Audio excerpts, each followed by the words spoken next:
Terror Tales. The depths of the pool. I still remember that night like it was yesterday.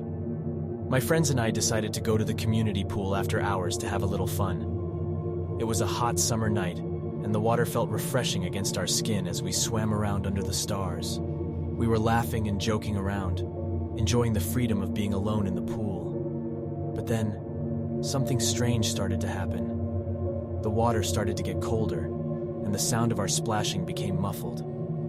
It was as if the pool had become a vacuum, sucking us into its depths.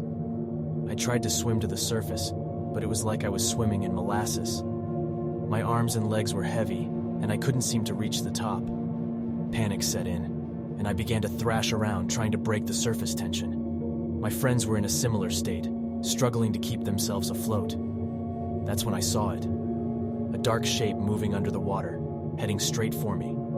It was large and had a long, pale body, with sinewy muscles contracting beneath its skin. Its eyes were glowing red, and it was coming straight for me with a speed that seemed impossible for something swimming underwater.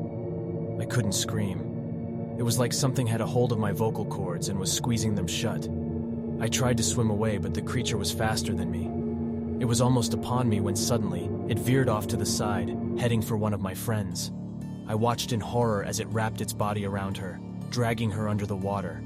I could see her struggling, her arms and legs thrashing frantically as she tried to escape.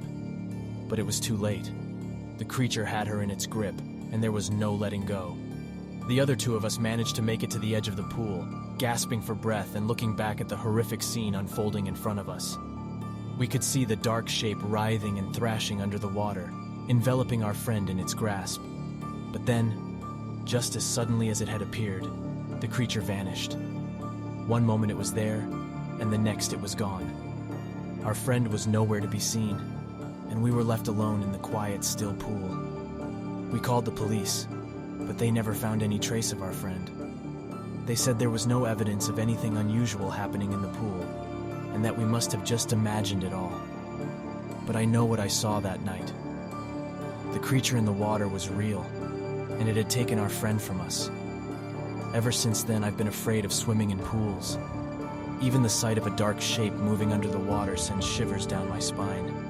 I can't help but wonder what it was that took our friend, and whether it's still down there, lurking in the depths, waiting for its next victim.